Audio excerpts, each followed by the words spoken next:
I mean, what do you think? You think they stand a chance? Well, you're on their side, aren't you? Who are you betting on,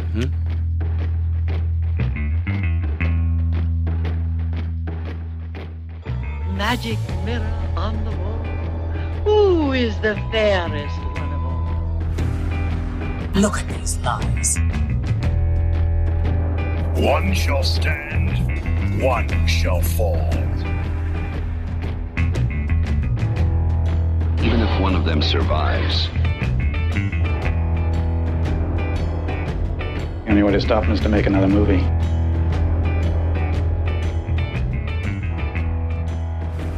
Welcome to the Celluloid Mirror, a film discussion podcast presented by 4 Mile Circus, a media services company based in Brooklyn that produces original films, videos, podcasts, and more. On each episode of the Celluloid Mirror, we pair two very different films to see what they reflect about each other and the audience watching. I am one of your hosts, Sean Mannion. And I am Nicole Solomon. I am the other one of your hosts. And today we have not one, not two, but three special guests joining us. We have Don P. Hooper, Tarik Davis, and Lemar McLean, the hosts of the Brothers from Another Planet podcast, amongst many other projects. Really, just so many other projects. So many projects. The bios that we have. And we have bios. And they are...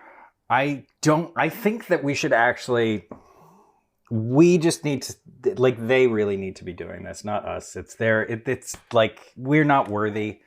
True.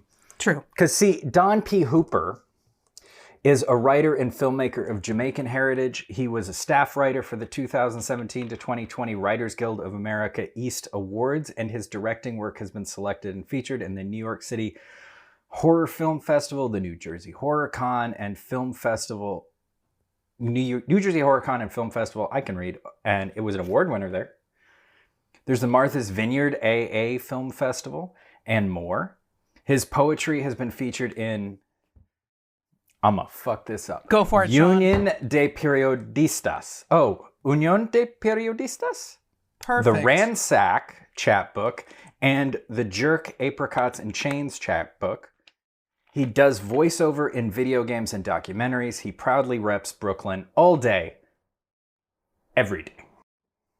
Hey, Don. Hey, what's up? How much did I fuck up? That was a flawless. That was exactly what I expected to hear, and it was amazing. I appreciate that. Excited to be here today. We're excited to have you. We are so excited. Thank you so much for joining us. And Don is not the only guest we have today, Sean. No, we also have Tarik R. Davis. Do you want to tell us about him? You can. The amount I want to tell you about Tarik Davis. He is an actor, writer, avid pop culture consumer based in Brooklyn, New York. Past experience includes performing for Upright Citizens Brigade in New York, Boom Chicago in Amsterdam, and the Second City in Chicago.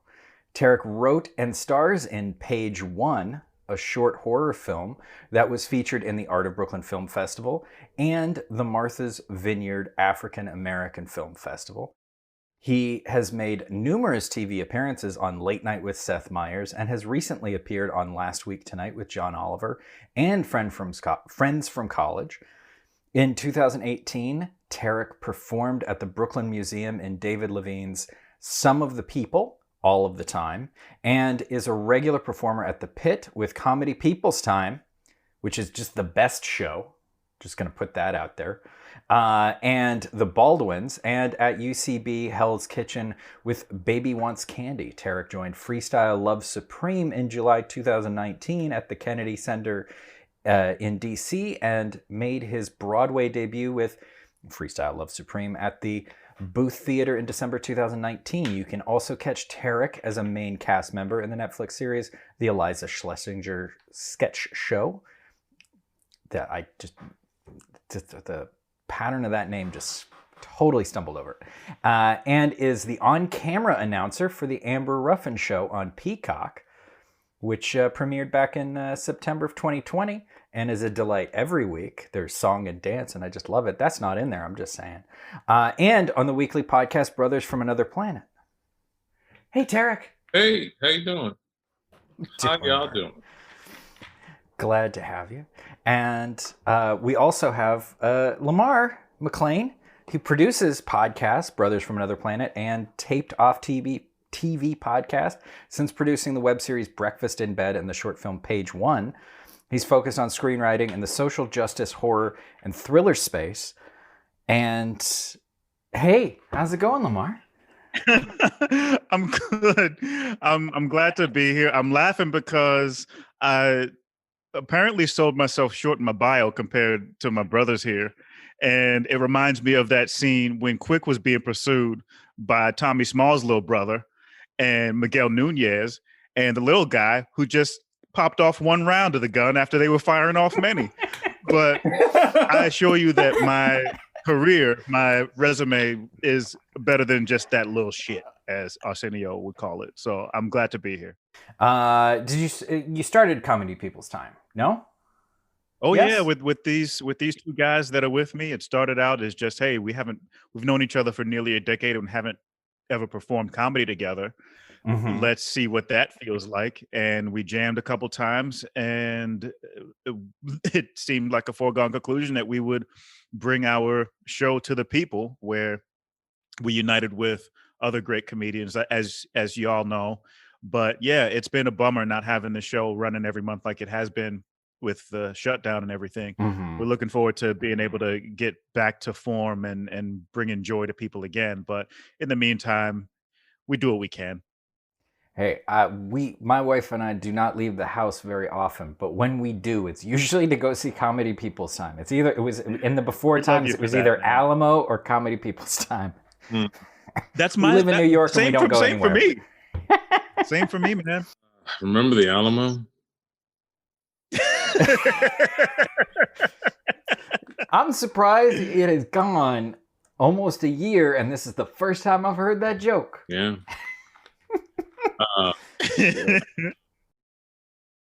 The last thing I saw there was Birds of Prey. Mm. Oh, nice. I saw that there. The last thing I saw there was with Sean. We saw The Invisible Man there, cool. The weekend before everything kind of shut down. And I remember being there and checking Twitter and being like, New York's in a state of emergency now? Should I go home? Like, what?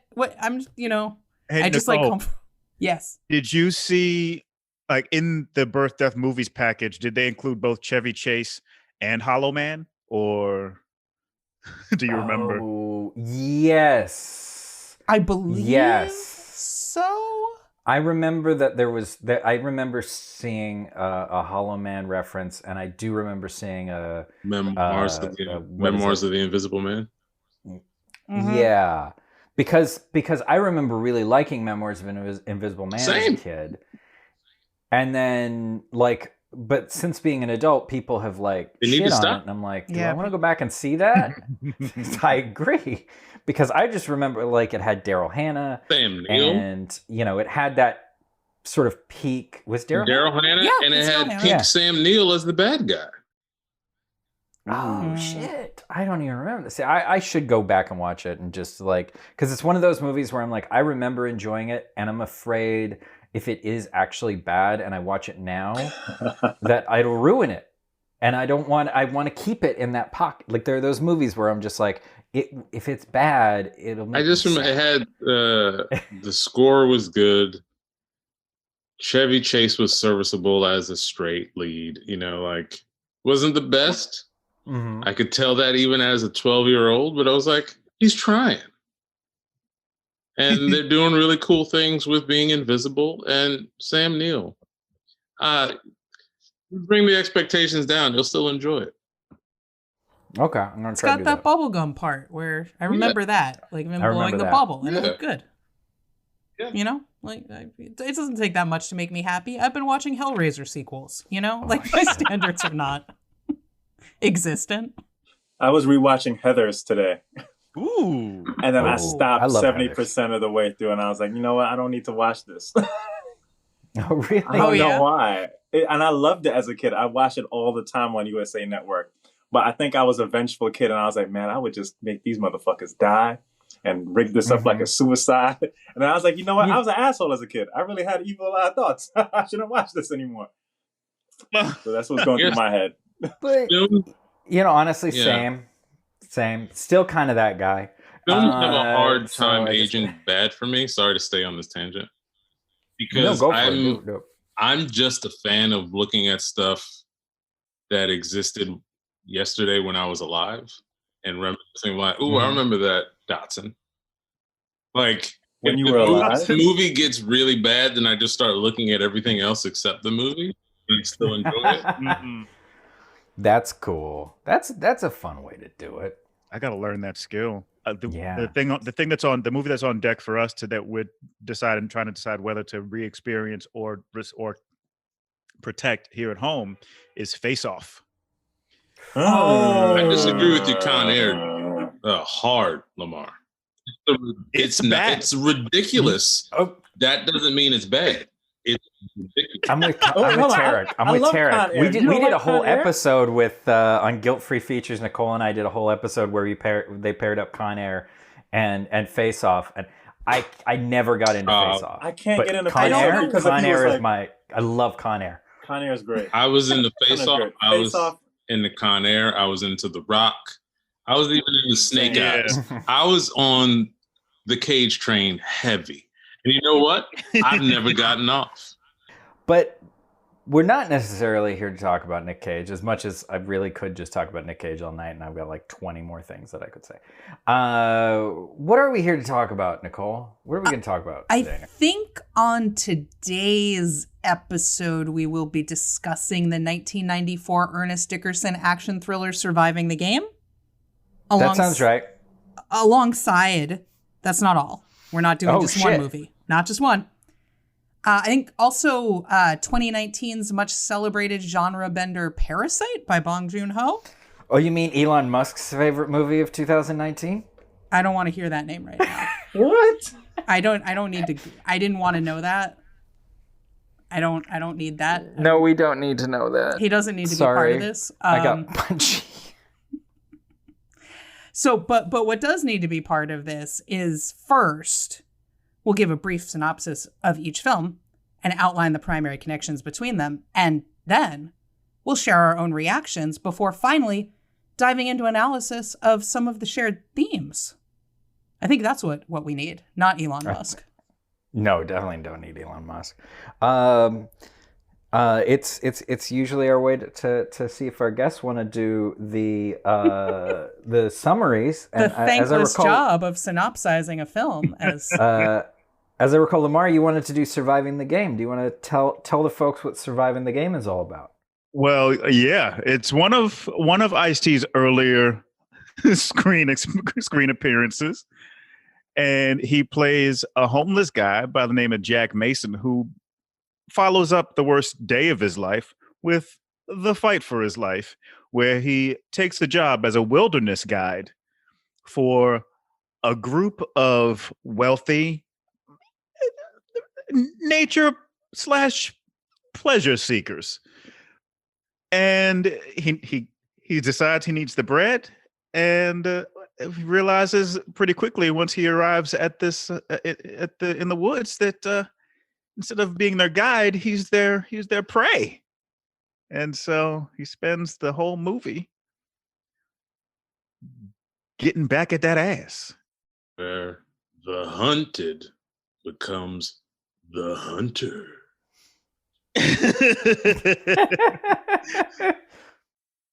And even though it was 94?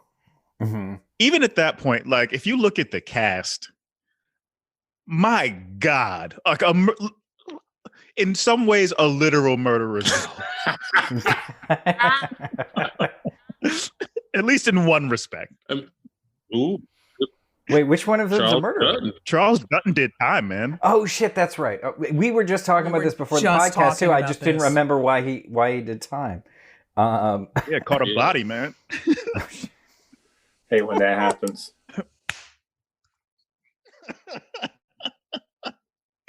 I'm not laughing about murder, but it's one of those things. Oh, okay. I was. Were we laughing about something else? Sorry, I missed the joke. I was just like, murder. That's fun. I mean, with Gary Busey, Charles Dutton, Rutger Hauer, F. Murray Abraham, and a pre-Scrubs John C. McGinley. Like you don't know. Like I don't know that Dickerson could have predicted. I mean, I think he probably knew the riches he was. Oh, absolutely. I mean, yeah. F. Murray Abraham had already been Salieri. Rutger Hauer had already done Blade Runner. You know what I mean? Right. Gary Busey was already Mr. Joshua. Right. Good old Busey. Charles Dutton was already like a known character at the time. And I think Rock was on the air. It was when Rock was on the air then, right? Yeah. I think so. It's gotta be. Yeah, because or it was either when it was on or it was after. I remember this because I only caught Rock occasionally because I would watch it because it was on Saturday nights late, and I would watch it because I was waiting for Star Trek to come on another channel, because in my hometown, Star Trek: The Next Generation was on at 10 o'clock at night on Saturdays. So, which is a weird time to put on a show like that. But like Rock was on at like 9 to 9, or 9:30 to 10 or something like that. And so sometimes I was watching that before I switched over. It was on Fox, and sometimes I was watching that before I switched over to Star Trek on NBC. It just pleases me to know that there were households, at least one in Alaska, whose TV was going, whoa, whoa, whoa! Joey! So that's surviving the game. Yep. We're also going to talk about Parasite. Would anybody like to? Go ahead. Oh no, Sean, please. I was just going to say, Don or Tarik, do one of you want to take a crack at Parasite? Parasite. Delightful film that came out in 2019 and is about families. It's a delightful film about families and the secrets families keep from each other in their house. Families. It is a family film. I got it. I nailed it. That right? is a very accurate description. I nailed it. That's you it. Nailed it. That's it. I mean, like, I think. Well, I had to counterbalance of a better description. the wonderful film description of surviving the game that Lemar did, which is a film that didn't deserve that kind of description. Wow. But if I'm, actually, maybe I'm being a little harsh, but Parasite won awards. Parasite it is a renowned film and it will go down in history, not just because it was it was in the before times and one of the last times we all celebrated, but it was a film made in Korea that won Best Picture here in the United States. That's a monumental achievement. The lauds of that film have been sung, but have the lauds of Surviving the Gang been sung? No. Well, you haven't talked to Nicole enough. Okay. All right, let's do it. But it's okay. We're definitely going to cover that, aren't we, Nicole? Oh, we are. 1 second though, to Tarik's point about Parasite winning Best Picture effectively as a foreign film, I would equate that to say Lew Alcindor's Slam Dunk, which basically led to the slam dunk being outlawed in the professional league for a while, which is to say that Stephen Ewan should not be talked about being in a foreign film about Korean Americans, but they just can't have the Korean double. No, they can't. And yeah, you're absolutely right. That is a good equation between Kareem Abdul-Jabbar and when he was Lew Alcindor in that slam dunk rule. They go back and forth. They're like, because wasn't it like they awarded Midnight and then it was Green Book? Moonlight, not Midnight. Sorry, it was Moonlight. I don't know. It was Moonlight. Night. I was like, what is midnight? It was Oh shit. Okay. It was Moonlight and La La Land that year. Actually, now that you mention it, I don't help me stay up to date with these reports. I know that it was the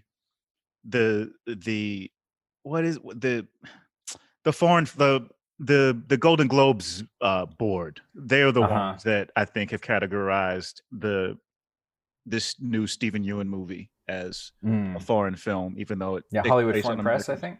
Hollywood Film Press. I don't know what the Academy is doing with it, but I wouldn't be surprised if they did the same thing. Probably. Because they're like, no, we did the thing. We did the thing last year. This year we got to do, whatever. I don't know. Ryan Gosling, I don't think, was in anything, so they're probably really stuck. They don't have Viggo Mortensen right now. It was a nice moment in the before times, though, when Parasite won for a minute. That was a nice moment. It was a nice moment. It was a really special time. It's like one of the few times where I was like, oh, the movie I thought was the best movie won. And that's like a weird like convergence of me being mature enough that like, oh, I was watching the movies that are in consideration for this. And is that maturity, Sean? Like Oscar bait films? Well, not necessarily Oscar bait films, but the Oscars there's the Oscar bait films, and then there's the one or two films that are up for Best Picture that probably actually deserve to be up for Best Picture. Sure. And so it's like that I saw them, and that I actually saw most of them, and I'm like, yeah, Oscar bait. That one was actually good. Instead of when I was younger, where it's just like, no, I saw the action movies, and those were the best movies. I saw all the dumb comedies, and those were the best movies. Yeah, that's all I mean. So is today's episode kind of like bringing your younger and current self together by... We've got the Oscar-winning film, and then we've got the lesser-regarded action film that deal with some similar themes? In a lot of ways, that's just what the whole podcast is, isn't it? We take like a prestigious film and a less prestigious film. And well, I was just, we almost titled it Healing Sean's Inner Child, but, In my heart, it's still called that. For sure. I mean, that's why we're really here. You know what? But Sean. Here's the truth that I'm coming to realize more and more. Sometimes your child ain't wrong. Oh, no, he was definitely right. Case in point, Robot Jocks is an amazing movie. And we can talk about that on a future episode. We can talk about that on a future episode. We tried. We did propose that, listeners, for this episode. And I still brought it up anyway. That's fine. Robot Jocks right now is on, is it Tubi? Is it the Roku channel? Robot Jocks is on for free, streaming with commercials, something now. And I was like, what? It's worth it. No, I'm going to watch it. Watch it. You've never seen it, right? No, I've never seen it. The thing I like to do is look for great performances in films that are considered to be terrible or overlooked. I'm like, oh, this is an Oscar-worthy performance, but it happens to be a film revolving alien cops. Like, I'm like, watch The Hidden. Hidden. Kyle MacLachlan is given a hell of a performance. Okay. For a second, I thought you might be talking about Alien Nation. That's what everyone assumed. Alien Nation is the carbon copy of The Hidden. Hidden came out first. So before our future episode about Robot Jocks and Alien Nation, where we'll figure out what the connections are between those films, there are connections between Parasite and Surviving the Game. Yes, Sean? We decided? Yes, there are. They are both stories of how, for those without money, capitalism may truly be the most dangerous game. One rigged to be unwinnable. Are rich people the most dangerous parasite? Ooh. Bum, bum, bum. Well, we'll answer that question right after this brief ad break.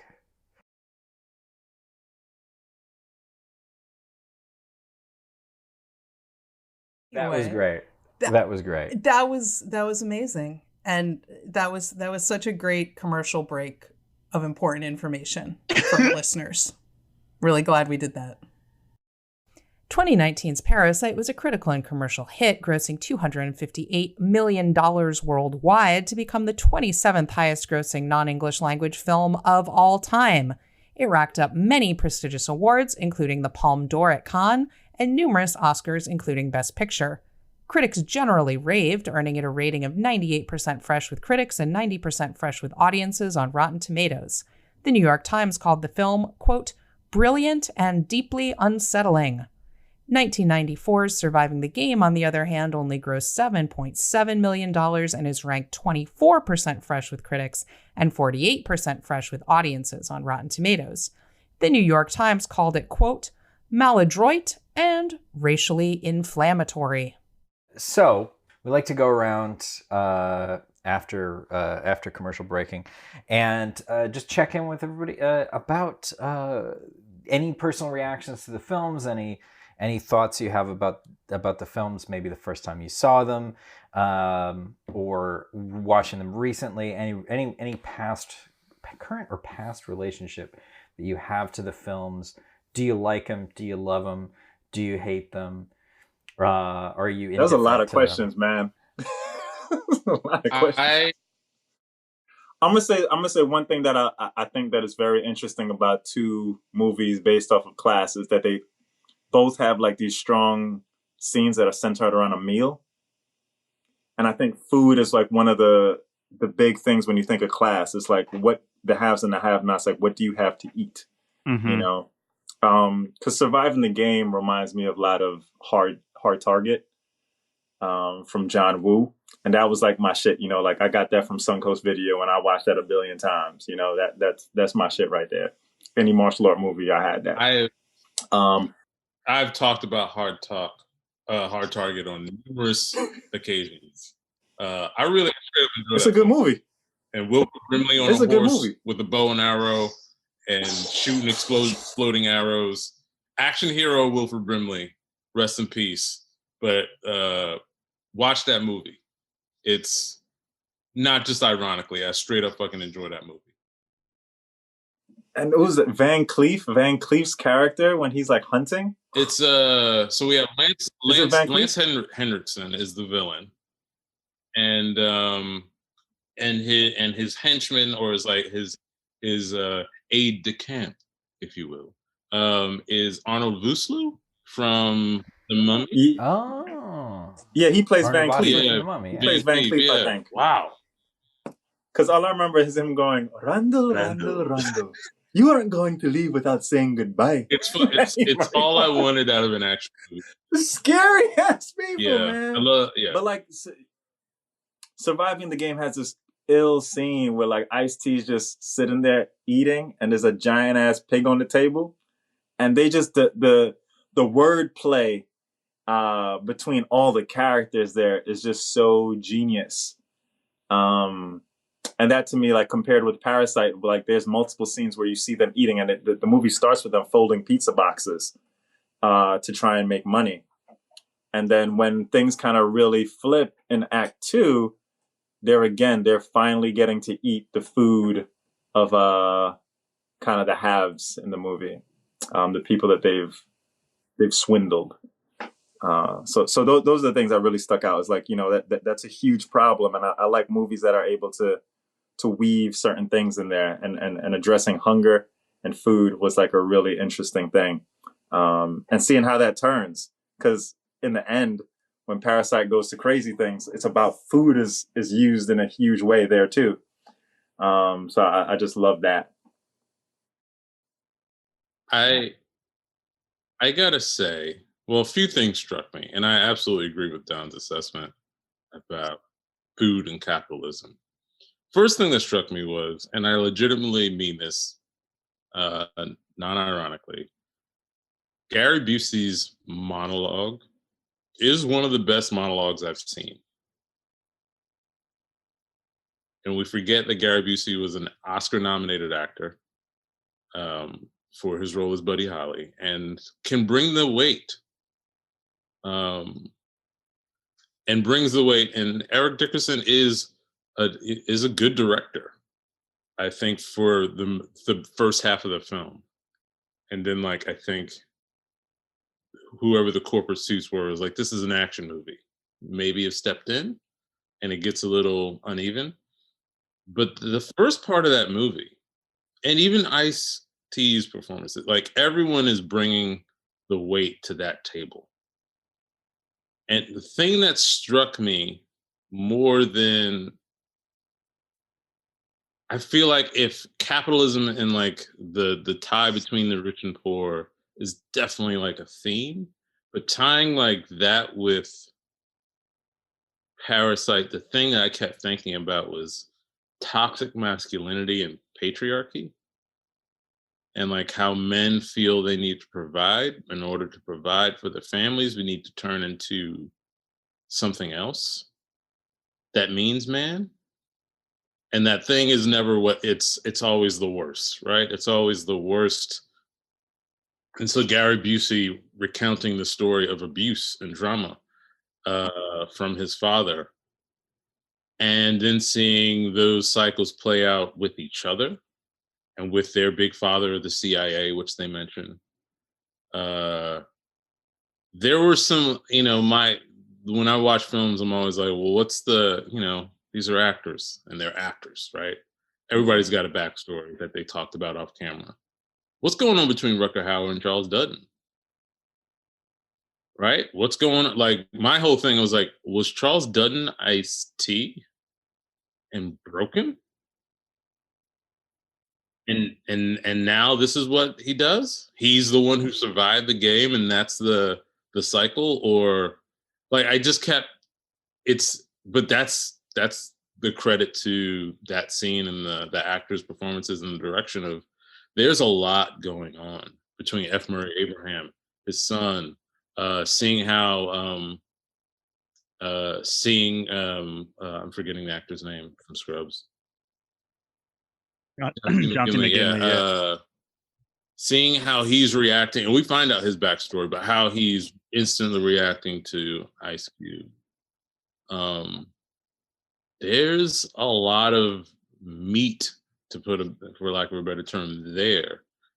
And I keep thinking of how that tied with the ending of Parasite, where they're intent on throwing this child a birthday party surrounded around, like, with the theme of, really bad tropes revolving around indigenous Americans, doing the quote cowboys and Indians thing, but there were no cowboys.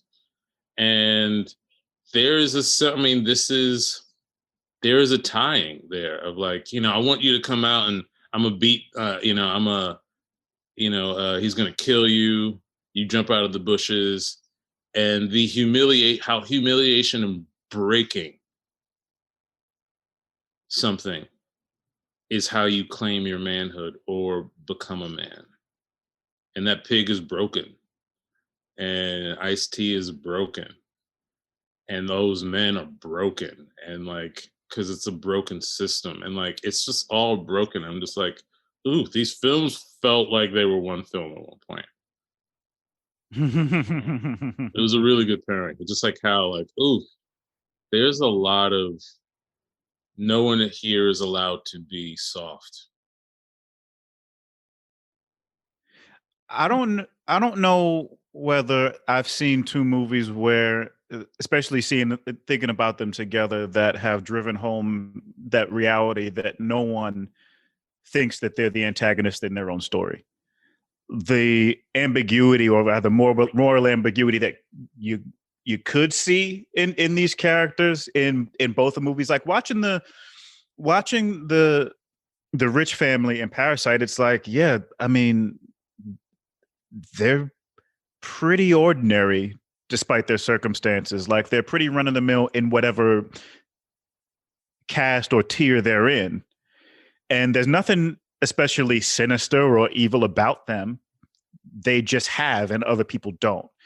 And the way that they operate in an unfair system is what actually informs, I think, our view of them. I'd even venture to guess that someone in a more affluent socioeconomic category than I would look at this as would see that family as more as victims as opposed to the protagonists doing what they had to do and having that the family that they prey on be collateral damage. Not as easy to do that necessarily for surviving the game unless you're kind of a shit person to begin with. But I would say that if we pay attention, like the Ice-T plays Jack Mason, he was done. Like, he wanted to die. He loses his dog and his best friend in the same day.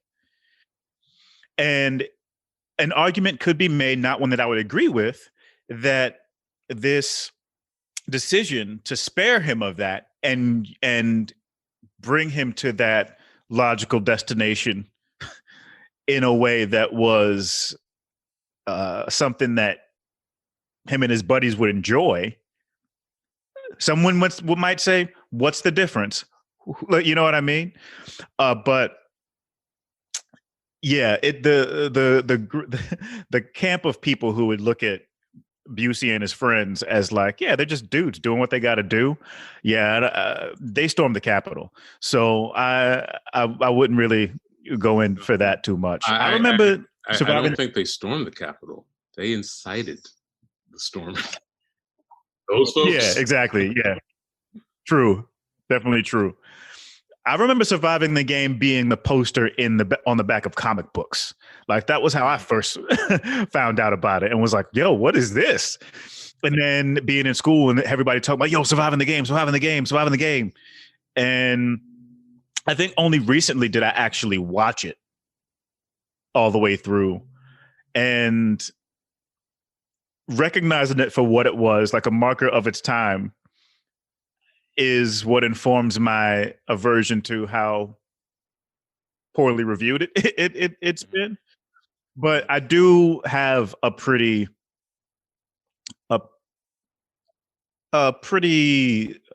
pointed rebuttal to one of the reviews, the Janet Maslin review. But just really quickly, I saw Parasite in the Alamo Drafthouse, and remember watching it going like, this is a film. Like, this is a great film, and I never have to see it again. Mm-hmm. Like, to me, it was one of those where it's just like, yep, I get it. It's not necessarily aspirational. It's pretty much telling you what the ugly world is. Got it. Like, we need those reminders. That's what art is about. That's what film is about. Cool. I've given at The Office. Yeah, it's similar to you. I don't know. It's a movie. I could see that, but for some reason, this is a movie that I watched once, and then I was like, I need to watch it again for this, and it's worth it. Like, it's something that, like, 3 years later, or what, 2 feels like 3 years, like last year, that I could watch it again, and it just I just really enjoyed the subtle writing.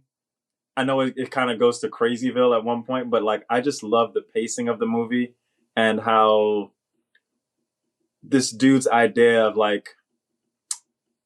how to manipulate a situation just like explodes. And I just like the trickery and how they planned it out. It just seemed really methodical, and I just like the pacing of the writing and the script. And how, you know, it's like, it's a very academic script in a way. It's like, it always has these weird callbacks, and ways to like, oh, I shouldn't, like, you know where it's going to go, but how they executed it was really well. They executed it really well. Like, you know where the father is going to go at the end of the movie, but it's just how it's done. It just was like really well directed and well scripted. And I love movies, like when I watch anime, and I'll sometimes watch the dub. And then sometimes just like, you know, if it's a Japanese movie or drama, I want to watch it. I definitely always want to watch the subtitle, because I get to see the actors act. And watching these actors act was great to me. It's just like when I watched Lupin, and people were telling me, and like when you first turn on Lupin on Netflix, it comes on in English. And like right away, you're like, that's not this is dubbed. So I turned it on in the French language, and it was just like phenomenal acting, storytelling, and humor. And that's what I loved about Surviving the Game and Parasite. It's just that they're able to interweave this humor with all these atrocities. It doesn't stick into this world of like, oh, this is terrible, this is terrible. It's like, it's some funny shit happening. And they're like kind of laughing, and they're like, oh shit, this is also happening. And some people are looking at it like it's just a game. You know, we're just playing around here, but it's like, nah, this is our lives. We're trying to make better for ourselves or take advantage of other people. And there's like this humor in it. Because there is a humor, not necessarily with the affluent family in Parasite, but with the two have-nots. And it's like, who has had it worse? And they're like, fuck, what do we do? And they could easily just barter and create like a better situation, and they don't. But I just like the way it was written, directed, and acted. And it's just like to watch like a film in a different language, that just is proof of how good it is sometimes. Where you're like, I'm willing to sit down and watch subtitles. And it's not a genre movie, you know? It's not like I've watched genre movies in other languages all the time, but like to watch like just a drama. Just really good acting. That's the only reason I watch it again, even though it's like, oh man, this shit is crazy. Like I have no reason to watch movies like The Usual Suspect or The Game ever again. I watched those once, never had to watch it again. Well, that's to me the thing about Parasite, the reason I enjoyed it. And I hear Lamar's point. I'm not itching to watch it again. If it was on, I'd probably get caught up again. It's really engaging. But the thing that engages me, or the gauge that I try to use, is this a film that the filmmaker is using to impress people, or is this a film that the filmmaker is impressed by? And Parasite to me feels like this is a film that the filmmaker is impressed by. Like, this is something they're making because they love it. And you can see that love in every frame, every detail, every corner. It's like, this is the world they wanted to make, and we get to just enjoy the love that they've had. No matter how dark or the story or how bright, whatever.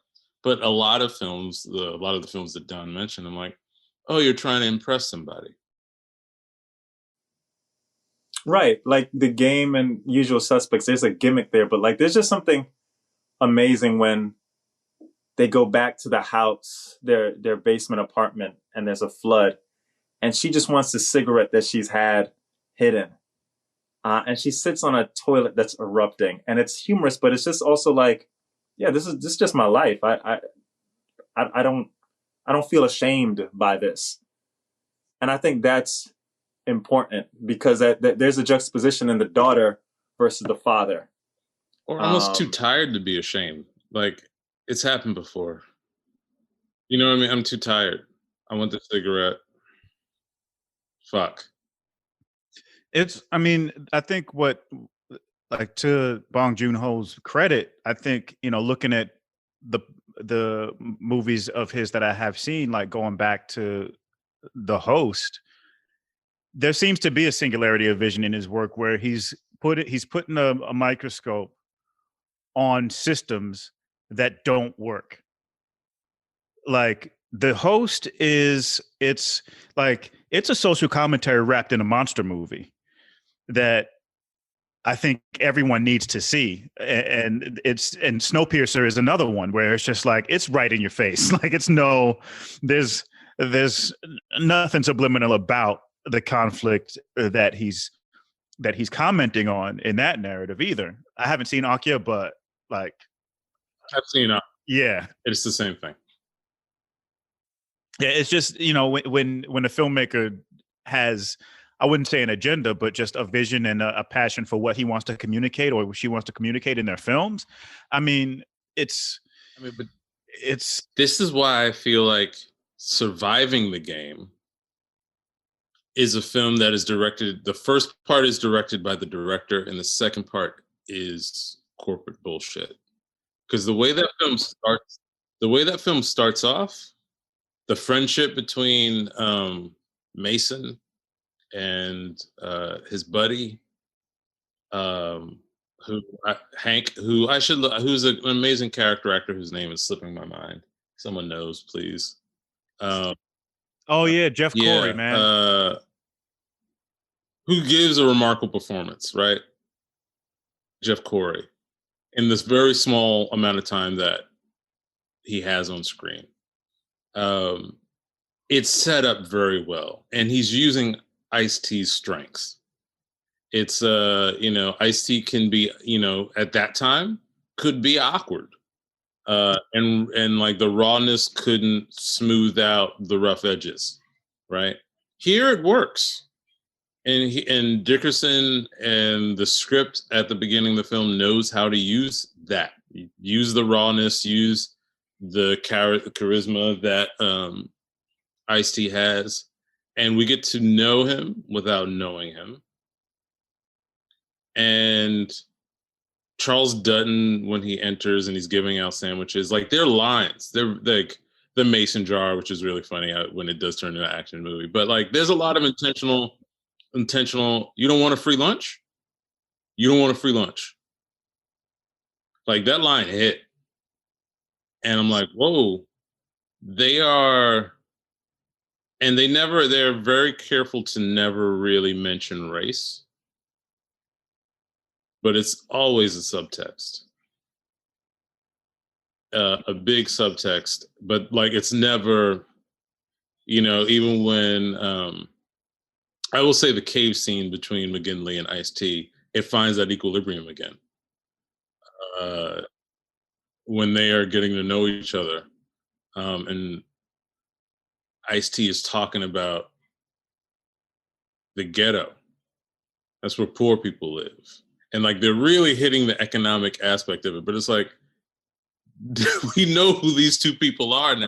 2020, like we knew then, but in 2021, it's where Black people live. Like, and almost not saying it almost hit harder. And it's the fact that this guy is Mason, not military trained. It's not like the trope in every action movie. He was a killing machine. And then they took him off the leash, right? Like, it's not that. He's just a dude who says, I was a mechanic. Like, outside of his family story, like his tragic family story, I was a mechanic. They don't mention why he knows how to fight, and they don't need to. Does your mechanic not know how to fight? I mean mine's always in the pit. Like he's... So you can't use a wrench. But T, there's that thing that we've done in other movies where, we check the timeline and we dial it back. And it's a pretty safe assumption for some characters, maybe not in this movie, but in others, where it's like, oh yeah, he served. But they all did. They all did. They're all vets. No one is talking about it. At that table, they all served. Like together, I don't know, but like Busey fucked up in Nam. Like Cube, if not Nam, because he's maybe a few years younger than them, possibly still Nam though. Like could be the Larry Fishburne situation. I like that Doc Hawkins and Kreese were in the same camp. Right. Doc Hawkins was like, that dude, they all the heavy suicide message at the end. And then we find out like, what's the point of the game? It's like, oh, to kill us. Like we all want to die. I don't know if Wolf that Abraham played, I don't know if he did. Good point. Because he was going way too hard to pass on this masculine, this toxic legacy to his son who didn't want it, wasn't built for it. And so, I'm thinking, so, okay, go with me for a second. I had this theory about the original Cobra Kai guys. Hit me with it, brother. All right. So we now jumping forward to Cobra Kai, we know that Johnny is the stepson of of a millionaire. We know that. Like, that's how he comes from money. The conceit was that Tommy and Bobby also from good families. I always had a feeling, even going back then, that the reason why they hung out with Dutch is because he was crazy. It wasn't because he was rich too. He was that dude that was like, we better have him on our team or he's gonna slash our tires every day. And Cobra Kai paid that off by putting him in jail. Like, Dutch is in prison. Which the reason why I bring that up is because, like, that kind of dynamic with these guys, I'm like, yeah, I don't know, man. Doc is crazy. We gonna do what Doc says. Yeah, I feel like F. Murray Abraham didn't serve with them, but is the financer, is the money man behind this, and like, is the what are you guys doing out there? What's going on? What's happening in the woods? What are you doing? I want to go on a trip with you guys. What's happening? And you got this expensive new gun. I got. A little outing. Yeah, have a good time.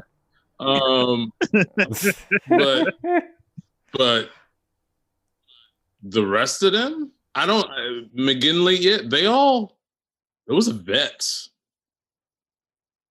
who did some deep dark shit in the bush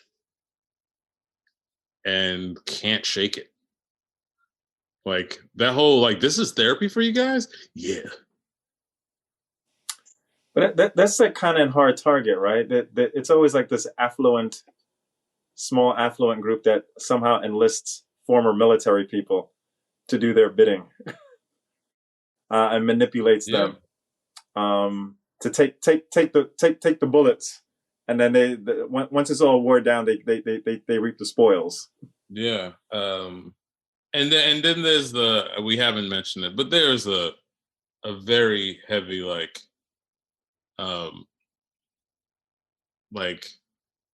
queer subtext to this film between those same vets, specifically Rutger Hauer and Charles Dutton, who are always going off in the corner and hanging out and know something that the others don't.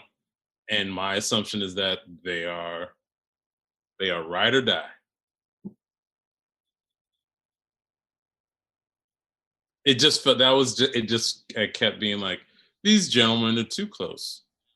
I think they're in love. I think they're in love now. Is it okay if we go in on this Janet Maslin review? Yeah, please do. Let's talk about it. I pulled those pull quotes for a reason. Sean and I talked about it a little bit. So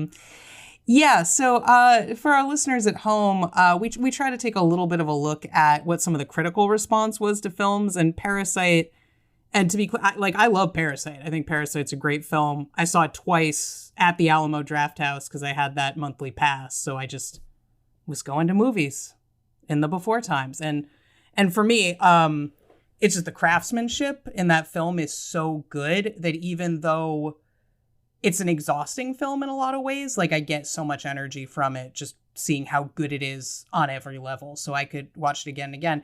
But the Surviving the Game is a film I also really like. I think the first act in particular is great. When it turns into a more generic action film, your mileage may vary a little more, especially when you get to like that third act that doesn't quite exist. There's that. But I do think Ernest Dickerson is an underrated director in like the thriller horror genre. I love his work there, which is part of why it's a little harder for me to find like deep dives on Surviving the Game as compared to Parasite. There's lots of writing about Parasite, not as much about Surviving the Game. But one piece I did find was this Janet Maslin interview from the New York Times, where she called it a maladroit, racially inflammatory action film in which, with the rare exception of Cole, played by Charles S. Dutton, star of television's Rock, The hunters are white and grotesquely evil, as white people never are in real life. Jeff Corey, who makes a brief appearance as Mason's homeless friend, is used to further the bogus idea that the film's antagonisms are not racial in origin. John C. McGinley, as a hunter who recently lost a daughter, nicely counteracts that thought by telling Mason that the young woman was probably murdered by someone like you. And then my favorite part, this is not one of those films that makes the world a better place. So the reason why I have my hackles up about this particular review is because Janet Maslin, through this bit of copy, as a film critic, does not make the world a better place either. The short-sightedness with which she recognizes that, I mean, her discomfort with the film being racially inflammatory, like she just told on herself. To have her discomfort. Dry snitched on your own ass. She did. I didn't like Joe Biden's speech. When he mentioned the white supremacists, something about that made my butt itch. That was exactly what I was thinking of. Why is my booty itching the right last now? 2 days. To drop some to be relieved in your review that the what about black on black crime question was in the film, figuratively. That's a problem, Janet. Like, that's a lot. Can you say Janet. that again? Janet, that's a lot, Janet. Janet. I'm gonna need you to check yourself, Janet. What are we doing? Are we going for an outing? Like, it just like it boggles the liberal arts educated person in my head who's just like, yeah, but let's explore that and see what that is actually talking about. When she's just like, it made me feel icky. I also don't like it when film critics watch movies and review movies that they probably wouldn't watch on their own. Yep. Yeah. Yep. You gotta put that right at the top. Like, I don't watch this kind of stuff. I shouldn't be reviewing it. But here's a perspective from somebody who, yeah. Absolutely. I mean, you have to have watched Juice. Right. If you can't... I mean, don't say nothing. She liked Juice. I was looking at, I think she was like, Juice was good. Juice was good. And then he did this. And I don't understand. Like, if she made it specifically about the second half of the movie and was just honed in on that, as opposed to her perspective, I'd be like, okay, I can see that. She's not talking about like how it starts to fall apart kind of in the second half on a technical level. She's like, this was a bad idea. Yeah. This is like putting a bad thing in the world. Why would you talk about these things? And I was like, wow. Now at least. And a good idea is kick rock. Has Eric Dickerson is there a DVD commentary, director's commentary? Has he gone on record about this film? Yeah, he has. Actually, I watched this film for the first time because my husband was interviewing him and was watching, like, so anything he hadn't seen of his yet, he's like, let's watch this. I'm like, great. Don't have to ask me twice. So he talked to him about some stuff. And he actually said, I'm trying to remember the exact thing, but they were concerned making this film. And I guess this had to do with it being the early 90s and maybe being like post Rodney King, post LA riots, post that. The whole idea of like things being racially inflammatory was a big thing. And that was, he said specifically, part of why they made a point to be like, this isn't just a thing. This isn't just about like black versus white. It's more, there's more things going on than that. That's why they had the recruiter be played by Charles S. Dutton. So it's not just simply, and to me, I was like, oh, that's interesting. That makes it like, there's a lot of stuff going on here, but it doesn't mean it's not Kanye about West. race. The recruiter's Kanye West. That, you know, in like to throw people off the scent, that actually just drives home a more sophisticated and valid point. Like it shows you the lack of, you know, of vision that the suits have when they have an immediate scratch to itch when it comes to being problematic. But it's like, yeah, man, sometimes it be your own. And more often than not, it is. Because how else are you going to have access without that shared surface attribute? Like, if we were completely segregated as a country, Malcolm X would not have been killed. Like, but it was brothers did that. But it was white people that told them to. You know what I mean? Like, so like we need that connective tissue to have the valid conversations. And luckily for us, I think there are people who cut the checks who don't realize that and think that, you know, oh, there's a black guy there. Everything's fine. It's like, okay, motherfucker. But yeah, he's that dude. Yeah, it's like skin folk ain't always kinfolk. Right. And I noticed when I was watching, I was like, oh, this is interesting because like they purposefully have Ice-T's best friend is a white guy, a white homeless guy. And then they have that part where there's the black security guard that they have that conflict with at the beginning of the first act when they're trying to steal the meat.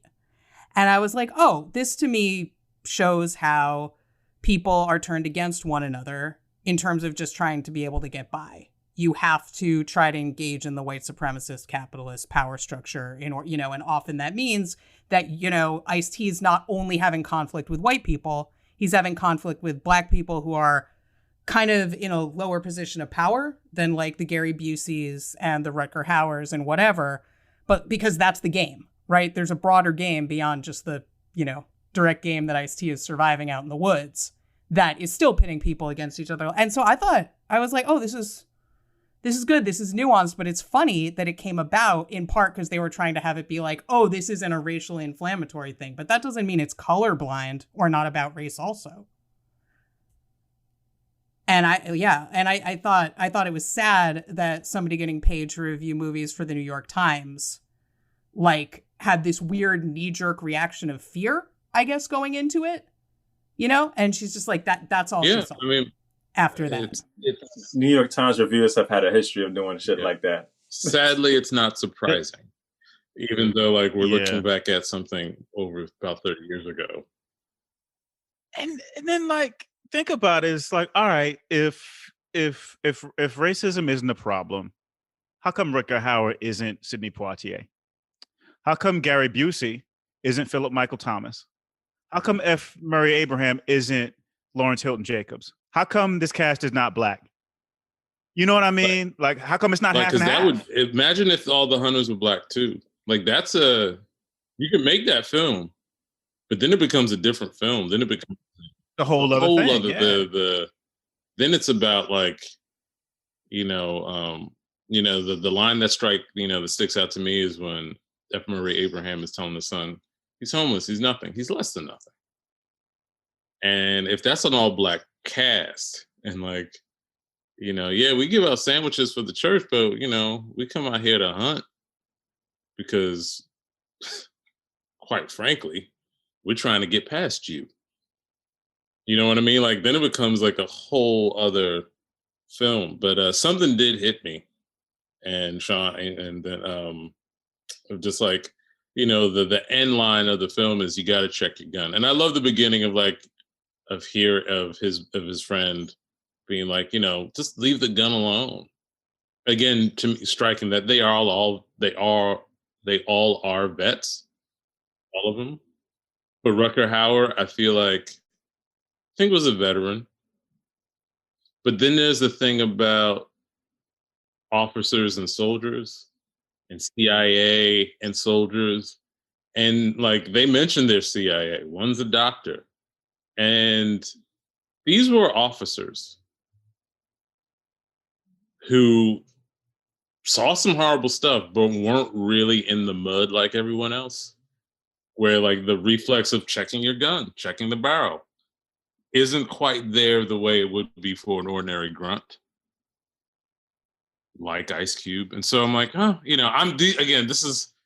it's in the film, but it's subtext that I'm adding. I'm just like, oh yeah, they saw some horrible stuff and they can't, because they're so fragile in their masculinity, seek actual help, even though one of them is a therapist, that they have to do these war games and kill actual people, but they're not actually soldiers, which is why they all get beaten easily. Like, y'all ain't with it. That's an interesting observation. That's made me think a lot about military that I've interacted with, and that dynamic that you're referring to, the officers and enlisted. For sure.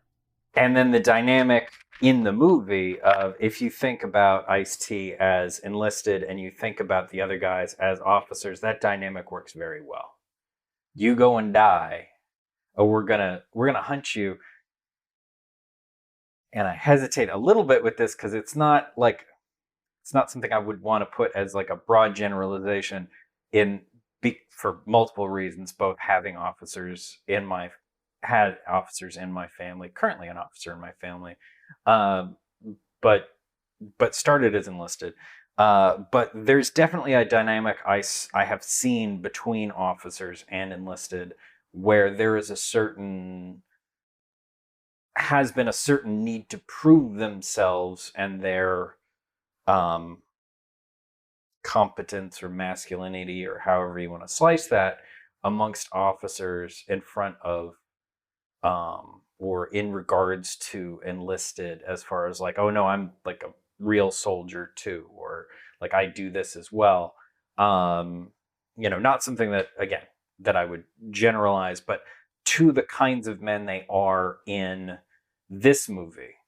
And certainly that kind of CIA aspect to it, where the CIA does operate a little bit differently than a military structure, and that there are plenty of people who get involved with the CIA that don't have that kind of training, but are pulled into that kind of world because the CIA needs this kind of wide spread of different kinds of people to do the shit that they do. That dynamic, I think, works, as the officers are the ones who kind of have this like idea about things and reap certain benefits from what they do and where they are in the world, and enlisted die. That's an interesting thought I had. I did not think about that before. It's an interesting idea to inject into that movie. Yeah. I have a question that I hadn't thought about before in unpacking the reason why the the experience of watching Parasite can be comic in a way. And I think part of it, to me, I think has to do with the Park family is not happy. They live a pretty joyless life, which I think makes it easier to take the trip with the Kim family as they take advantage of the Park family. They live according to the script. They play the roles, they do the thing. They're like, and like, I think if not for that, it would be like, oh man, don't do that to those people. They're just doing their thing. but it's important, like the just the craft of it, in my mind, to look at like how the construction of the character dynamics informs what the audience experience is supposed to be. And I mean, it's seen more, I think, more easily in Surviving the Game, because it's like, yeah, it's pretty standard. You got your underdog guy. He's homeless. Like, his life sucks. It's Ice-T. He's cool. He's hot in these streets. We're gonna root for him. And then he used to dance. Yeah, man. Doing music videos, New Jack City, all of that. Beach Street. But it just goes to show you, man, like there are so many different ways to discuss and criticize capitalism via film and class conflict, by focusing on the perception of the characters and the experiences that they have. Like, they didn't save the cat, they killed his dog. Like, it's like, even if he was a jerk, you wanted some redemption for that guy. And John Wick was paying attention. Yeah, right. Like, that's get people on your protagonist's side while they like massacre people, like kill their dog. People will go for that ride. Like, yeah, like, let's murder everybody. A dog died. Mm-hmm. I got a question for everyone, because I'm still thinking about the linkage between Parasite and Surviving the Game, and like the end of Parasite is a little touching. The father's still living in that hideaway space. Yeah. the son is going to, try to connect with them in some way and reunite. What is the ending for Surviving the Game? Like it ends in this action movie way, right? Like Rutger Hauer like shoots the gun. Like, we need to talk about the ending. We need to talk about the passports, the suits, because that to me felt like, okay, this makes no sense. That's not who this guy was. That's not, they weren't. Yeah. He had like a whole Like thing. it was into it. Like was Greek Orthodox. Greek Orthodox? Greek Orthodox. Yeah. Like no. Like he'd done that before. No, Rutger Hauer. That came out of nowhere for also, me. Why was Seeing he it doing before it? Is it because everybody was dead?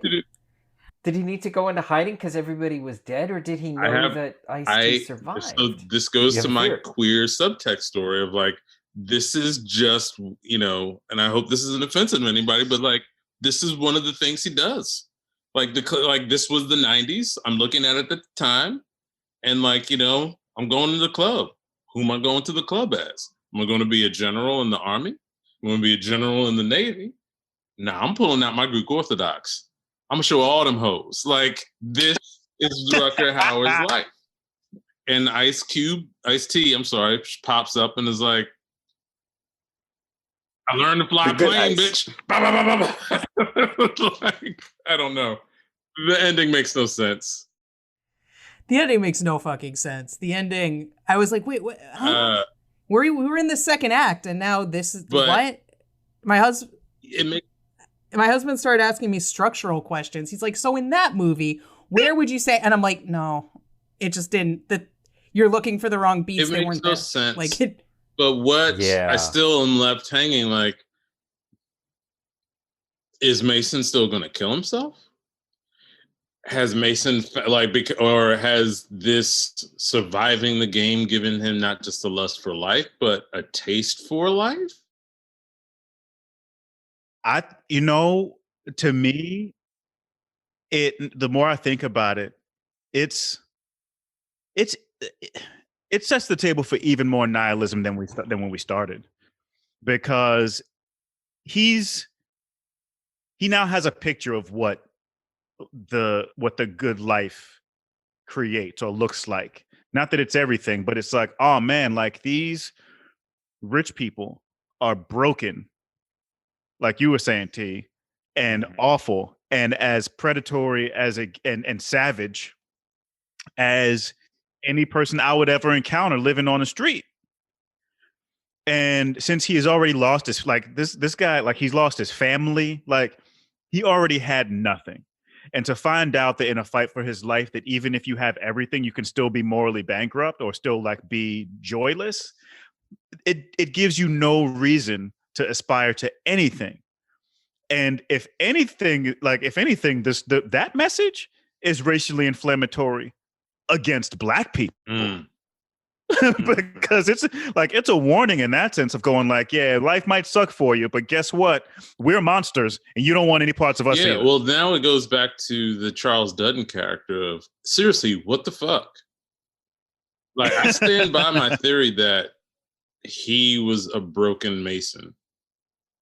Like, even if they, like, when he's talking about how he makes the pig, and Charles Dutton is an amazing actor, but he's doing a weird choice.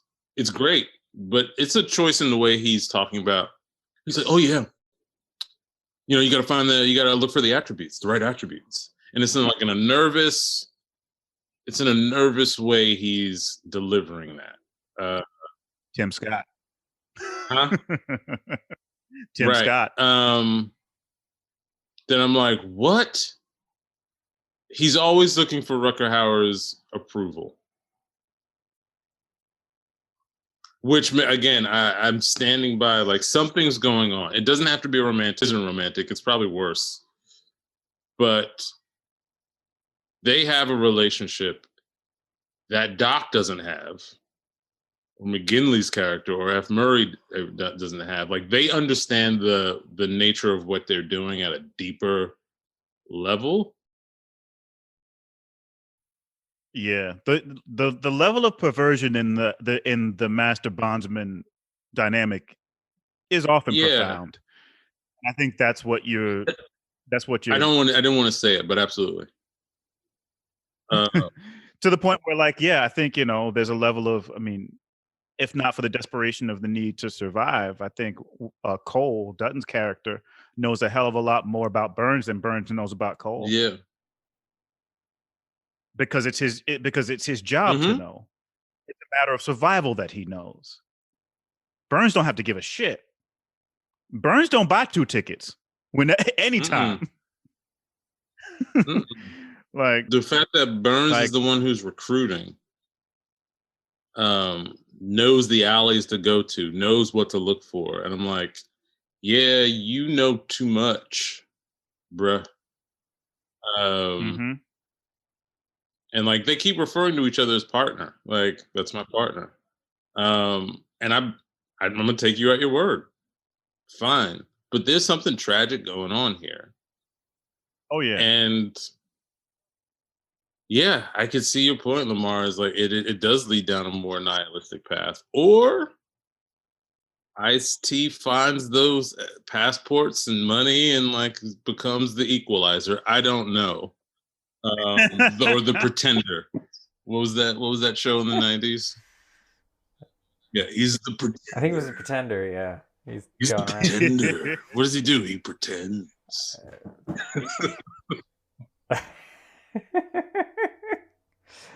He's going through life hunting the rich.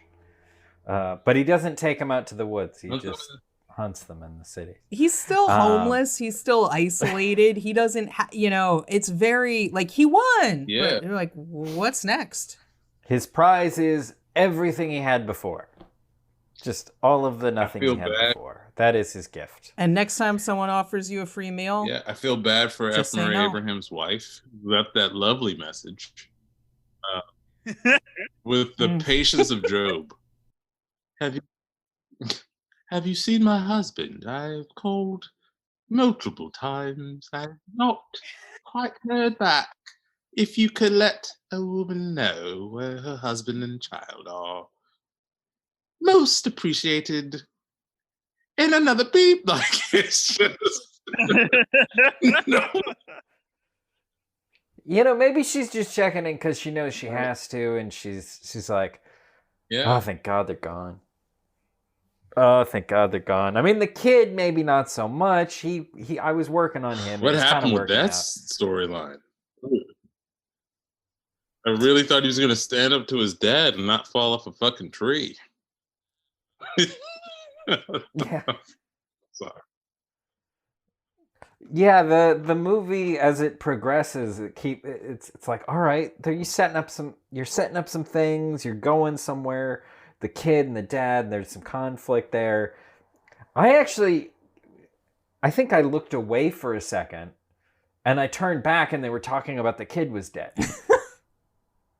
Like I looked at my phone for a second. I was like, all right, action stuff. I know they're actiony things, something.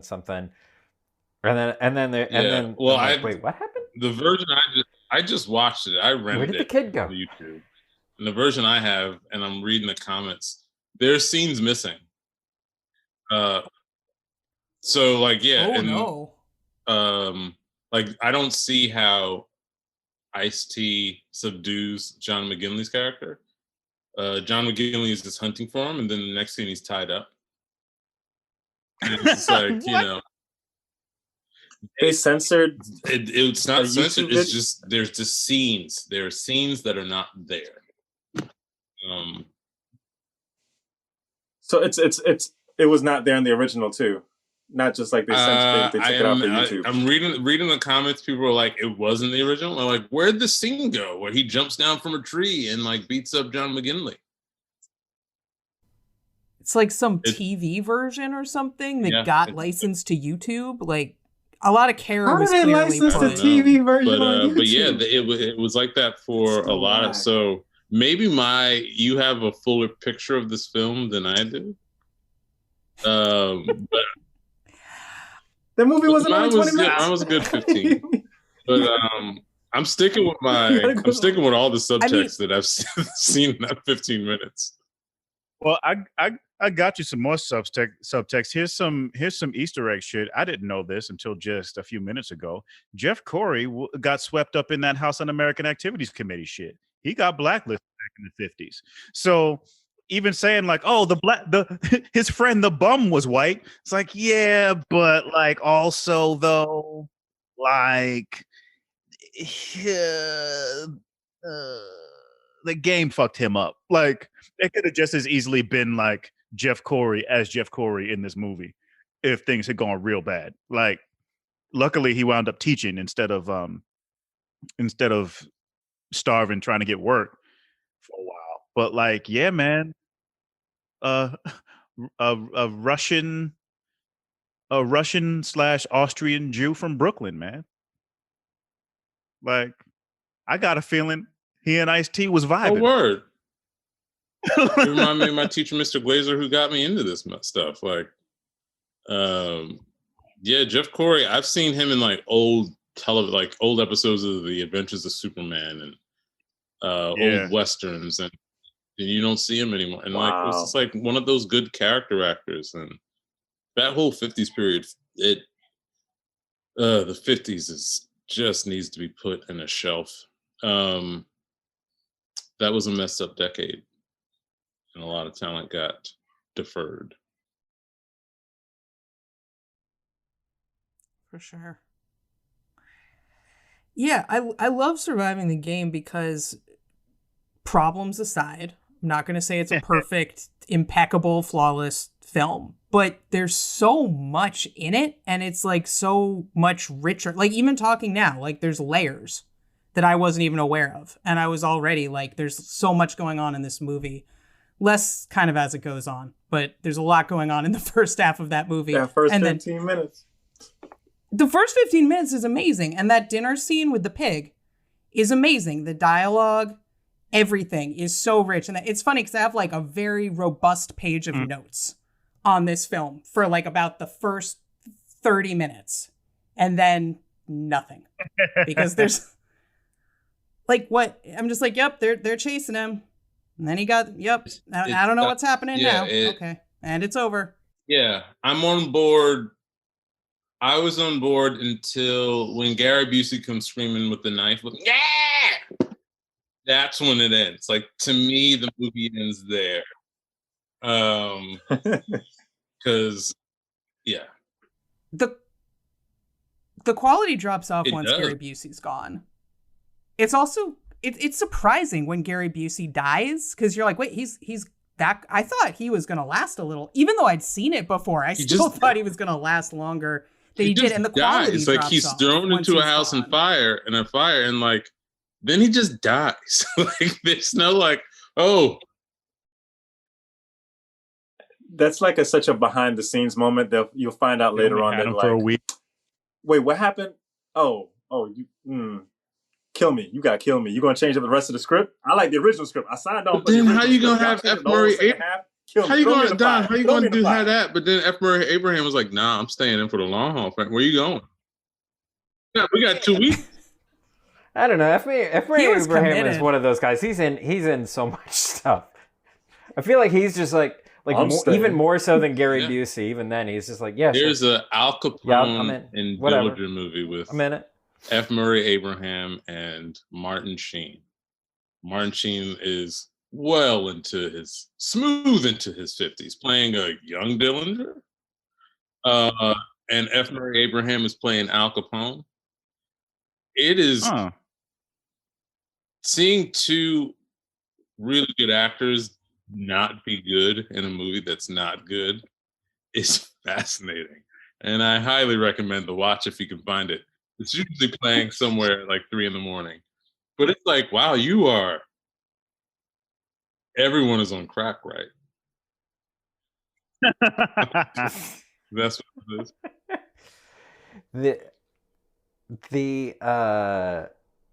The structure with Gary Busey in the film is so weird because he is set up to be Like it's like they didn't know, they had so many heavies they didn't know who was going to be like the final one.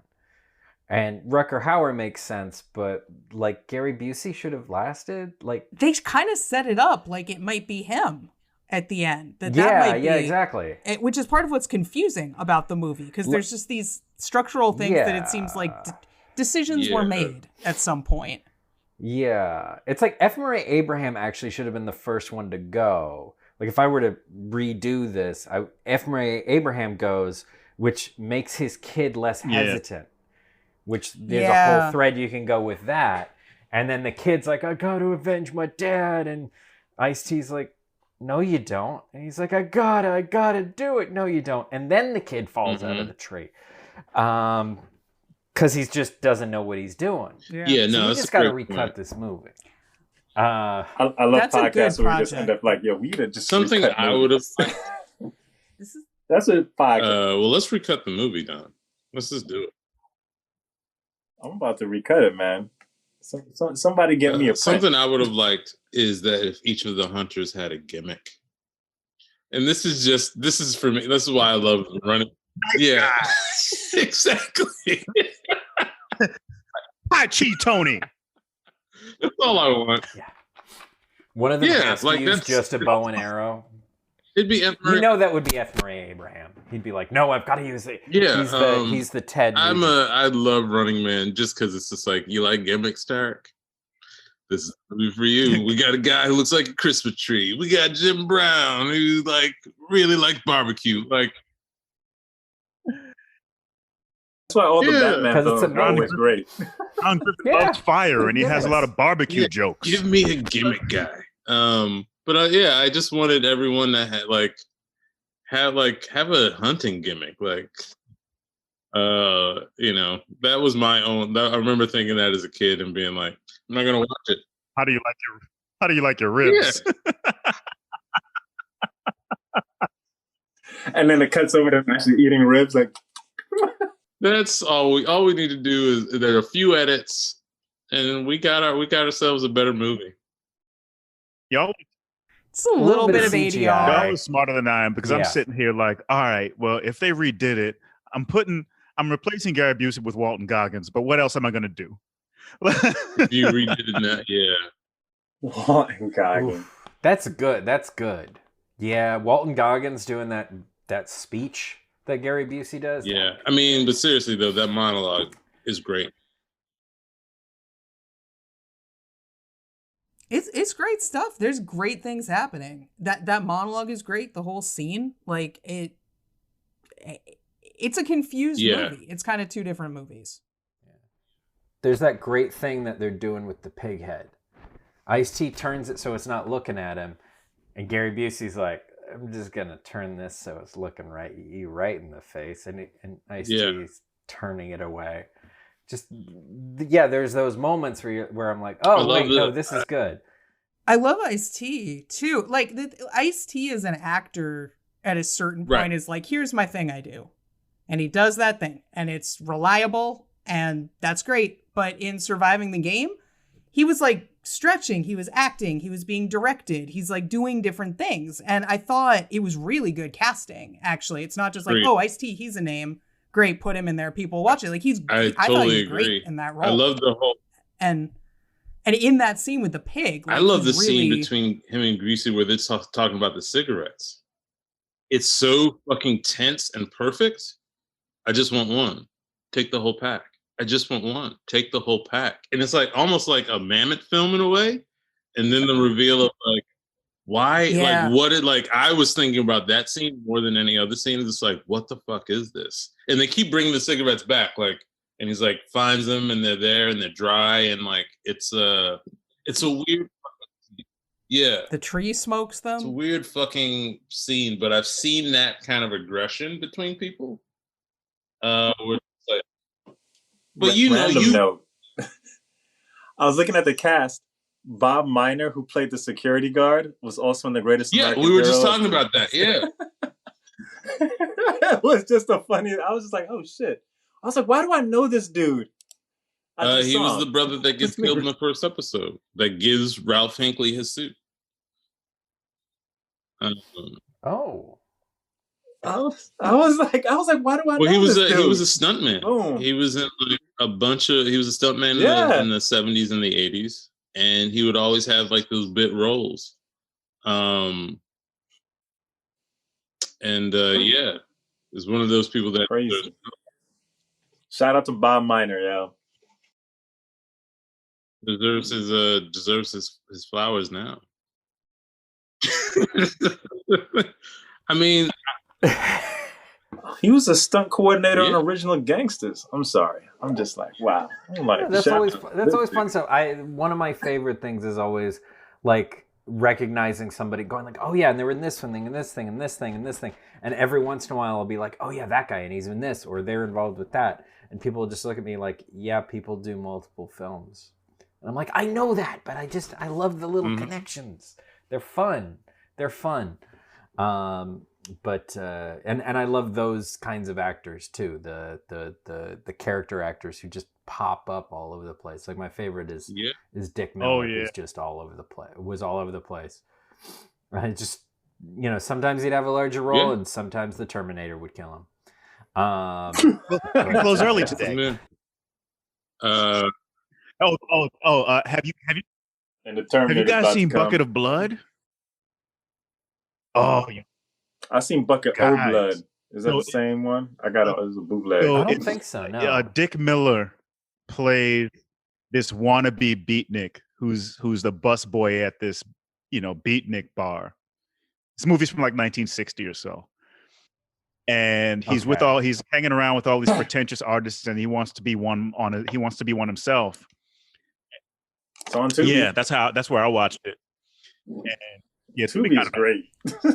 We were just talking about that, Sean and I, before the show. Talking about Tubi. In an unfortunate encounter, he stumbles into becoming one of the artists that he wants to be. And it's dark, funny shit. Bucket of Blood? Yeah. Nice. It's also on Prime, it looks like. Cool. It's like 65 minutes. Oh, it's a Roger Corman. Yeah. Oh! I haven't seen it, but yeah, I know. Yeah, Roger Corman. I can picture like the cover. It's a good time. Dick Miller, man. Nice.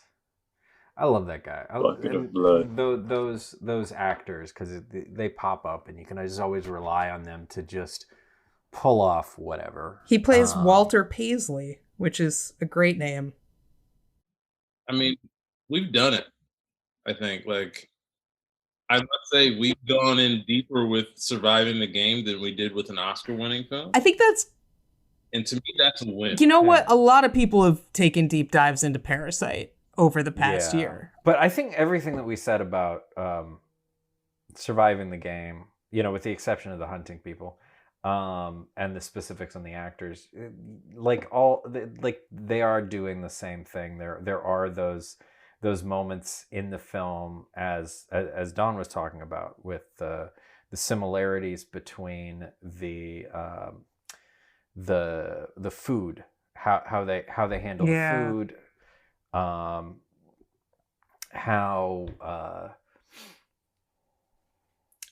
the just sort of the sacrificial nature of like the disposable nature of one class of people is over the other, because they really, I mean, just to step into that for a second, while they're not literally hunting them, it is very, very easy for the upper class family to just get rid of their staff who rely on them, who they know rely on them.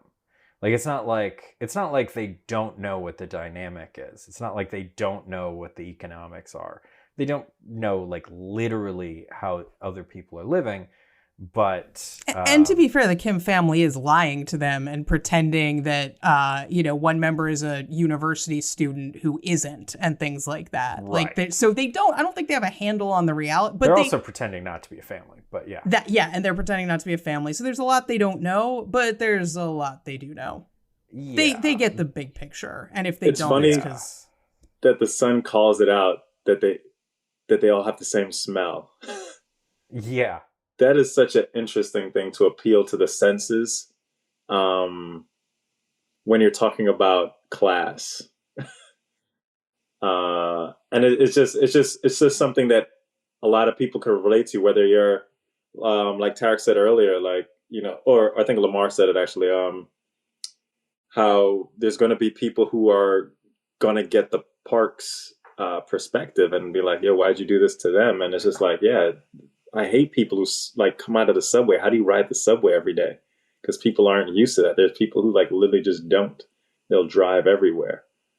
Or they never had to, you know? And you have the father who becomes self-conscious about it. Like, oh, this is how I smell. It's like when I was a kid, you know, like I became self-conscious about my shoes, you know, because somebody called it out that I had busted sneakers, you know? And then you just become self-conscious of that. Like, you're like, oh man, this is my shame. This is my badge of how much my parents earn based off of this. Maybe we'll take a little ad break and we'll come back and we'll wrap up here, and y'all can tell people more about Comedy People's Time and Brothers from Another Planet and where they can hear that. But before that, let's take just a tiny little break.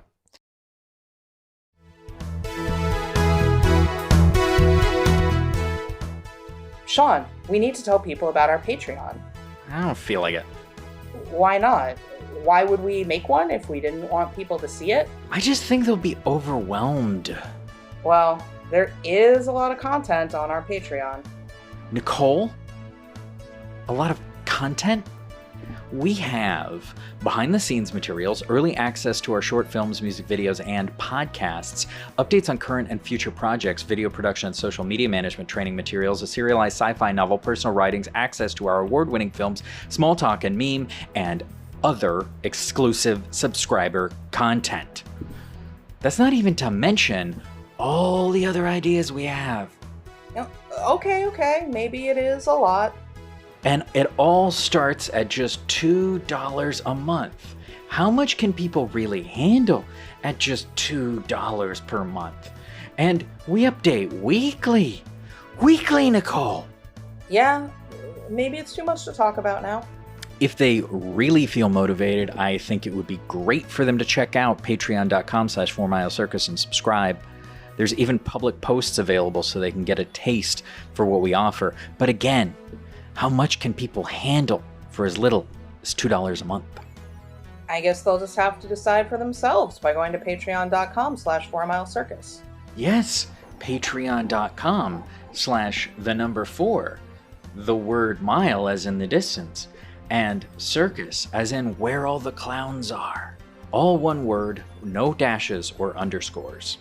There is just so much to be seen at patreon.com/4milescircus. I'm so overwhelmed thinking about it, I'm going to cry.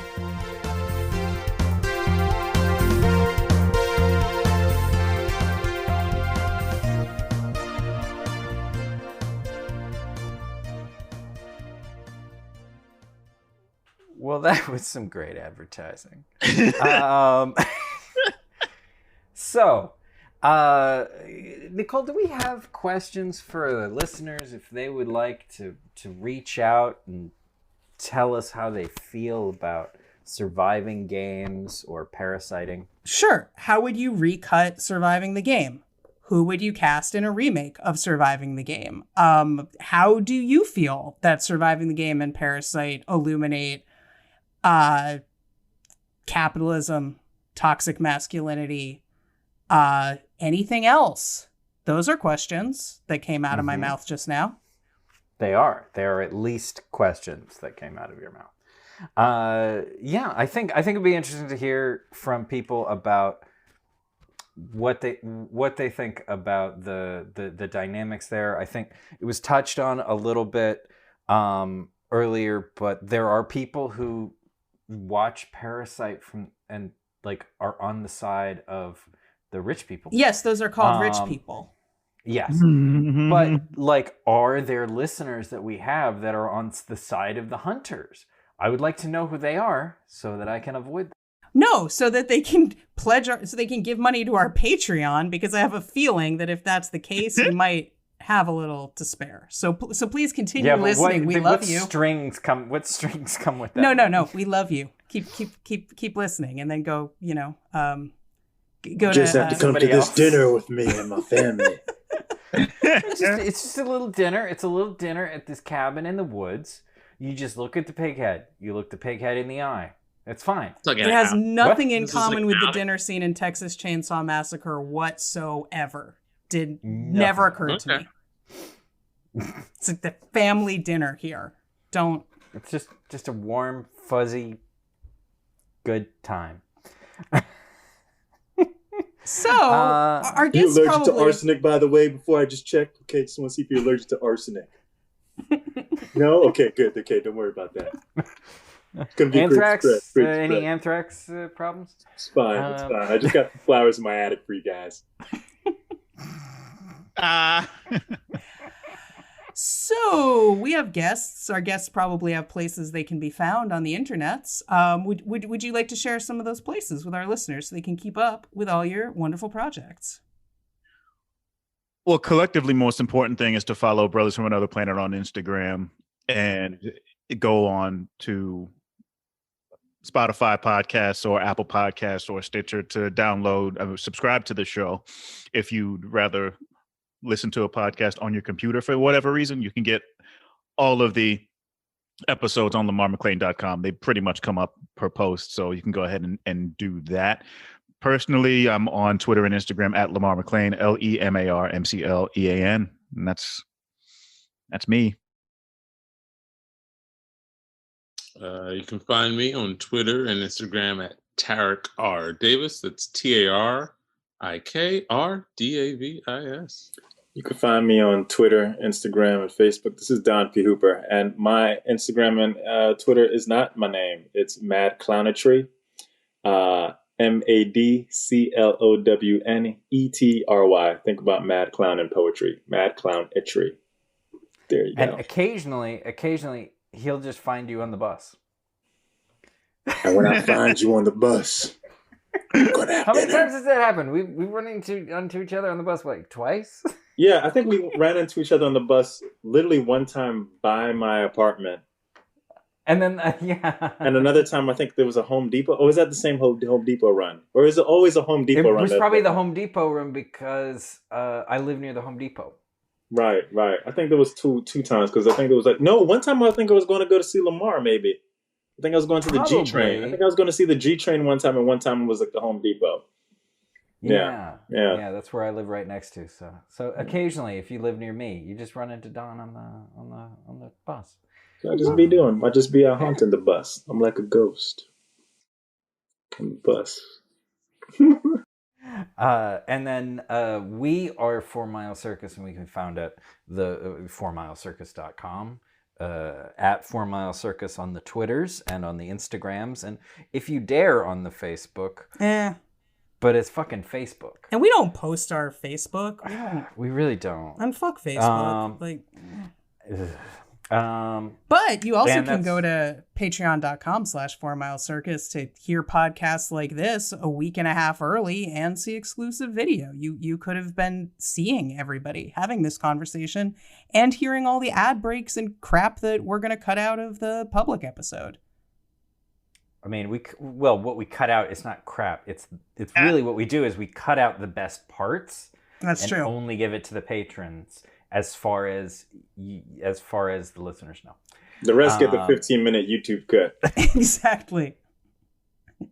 That is what we should just do, a 15-minute version for the public and then the 2-hour version for patrons. Oh, no flaws in that plan. That's good. No. But there's also a bunch of films and other good stuff on the Patreon. I very much recommend if any folks are out there who do not listen to Brothers from Another Planet, even though I am behind by probably like a month, it is always a good listen. I listen to it while I go on my walks, which is like the only thing getting me out of the house most of the time in this hellscape of the last year. And so it's just, I get to listen to you guys. It's like I get to listen to your conversations, which is lovely. It is. It's just really nice. And it drowns out, you know, all the terrible thoughts in Sean's head, so he extra appreciates that. That's true. They're pretty terrible, the thoughts. And on that note... thank you all for joining us, and we will see you next time when we're talking about something. We haven't picked yet. Just a couple options. With somebody. Yeah, it's going to be magical. It will. The Something with Somebody podcast. Exactly. And that's the Something with Somebody podcast. Season 2. All right. Season 2. Season 2. All right. Goodbye, listeners.